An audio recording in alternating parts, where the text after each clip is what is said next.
Bonjour à tous. Aujourd'hui, Najette nous présente un gâteau de semoule, saveur citron et noix de coco.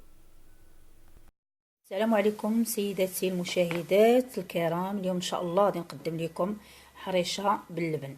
عندنا نص كيلو ديال السميده، عندنا جوج خمارات ديال الحلوى، عندنا شويه ديال الملحه، عندنا كاس معامر ديال السنيده، كاس ديال الزيت، وعندنا نص سيطر ديال اللبن. هادو هما المقادير اللي غنحتاجو لهاد الحرشه ديال اللبن. من بعد غادي نجي غنوريكم الطريقه كيفاش غنحضروا هاد الحرشه. بركه الله غناخذوا السنيده، ها هي غادي نكبو الزيت عليها هكا. من بعد غادي نبسبسو فيها هاد السميده هادي هكا كيف كتشوفوا. غادي نبدا نخلط هكا تنبسبسو مزيان هكا بهاد الطريقه هادي.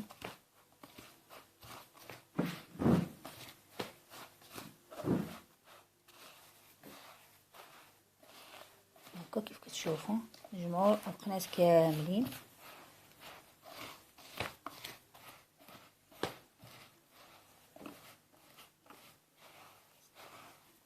من اي حرشه كيف ما كان النوع ديالها ضروري كتبسبس في ديك السنيده او في ديك السنيده والزيت، ضروري الزيت تبسبس معاه باش كتشرب ديك الزيت ديالها. ملي كديري ليها اي سائل بحال الحليب او الماء او اللبن كتجي مفششه من الداخل، وكتجي بحال اللي يقولي بحال اللي دلكتيها، كتجي هكا بحال اللي كندلكوها. ها كيف كتشوفوا دابا بحال اللي تتدلك. هذا هو الدليك ديال الحرشه، وهذا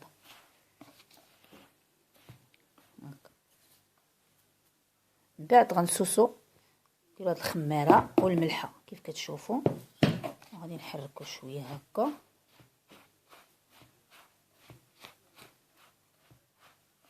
هكا هكا كتشوفوا مبقى حتى شي حاجه هكا. بعد دابا غادي نخول اللبن، غادي نكبوا اللبن بشويه بشويه. غادي نوريكم الطريقه كيفاش.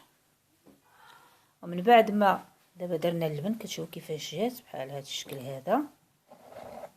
كنكونوا دهنا المقله الثقيله بالزيت بالزبده بالزبده، وكنخوو نفرغوا فيها الخليط بحال هكا على هذا الشكل هذا هكا.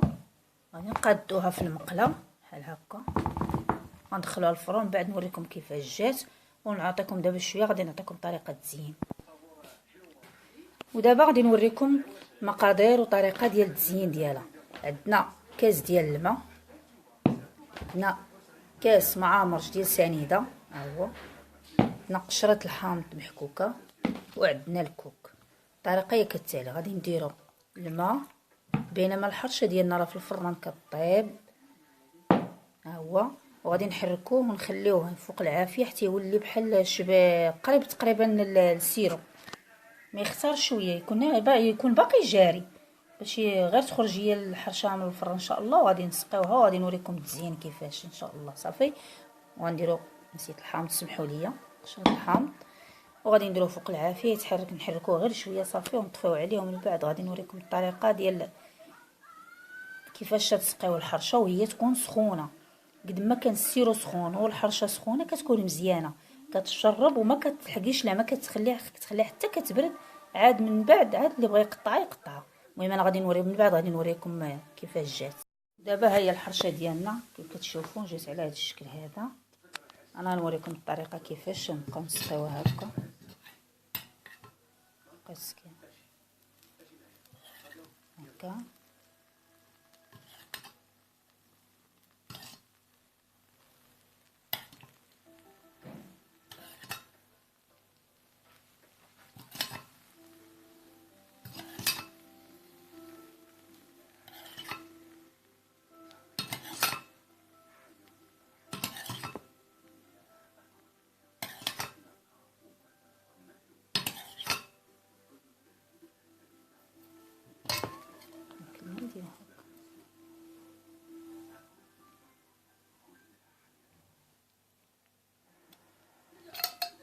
من بعد كنرشو ملي كنكملو هاد السيرو كامل، كنرشو بشويه ديال الكوك بحال هكا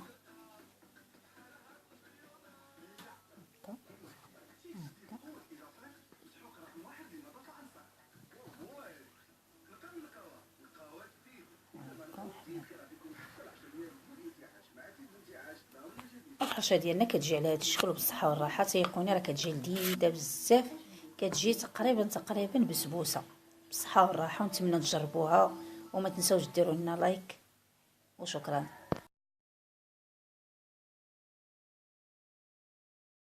Pour les ingrédients, on a 500 g de semoule fine ou moyenne, un sachet de levure chimique, une demi-cuillère à café rasée de sel, un verre non plein de sucre, un verre d'huile et un demi-litre de lait. Ici, Najette a utilisé du lait fermenté. Pour commencer, dans un récipient, on va ajouter le sucre, l'huile, puis on va y ajouter la semoule,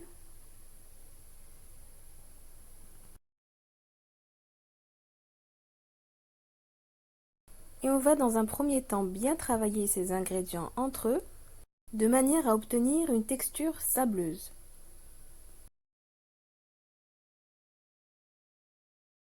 Il est important de bien travailler la semoule avec la matière grasse pour n'importe quel type de gâteau de semoule.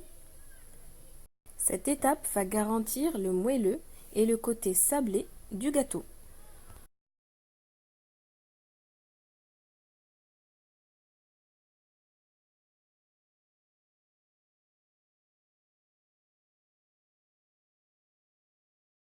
Une fois ce travail terminé, on ajoute la levure chimique et le sel. On mélange bien.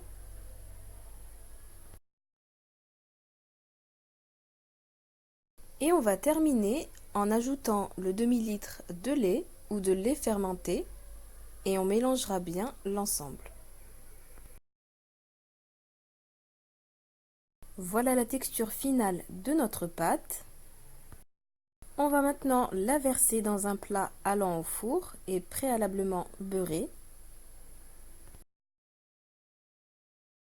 Puis on l'enfourne à 180 degrés pendant environ 20 à 30 minutes, à surveiller jusqu'à ce que le gâteau soit bien doré. Pendant ce temps, on va préparer notre sirop au citron. Pour celui-ci, il nous faut un verre d'eau, un verre non plein de sucre. On a les zestes d'un citron et de la noix de coco. Dans une casserole, on commence par verser l'eau et le sucre. On ajoute les zestes de citron et on va déposer la casserole sur feu moyen jusqu'à obtenir un sirop qui restera liquide.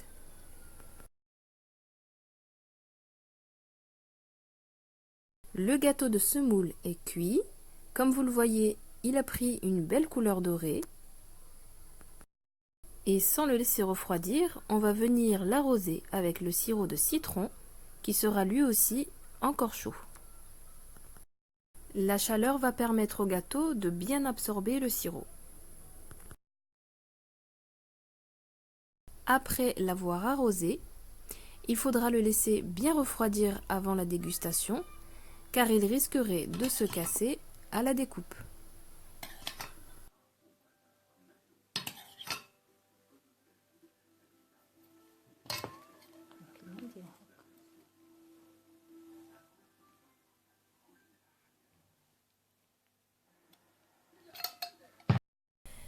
On termine notre gâteau en y saupoudrant généreusement de la noix de coco.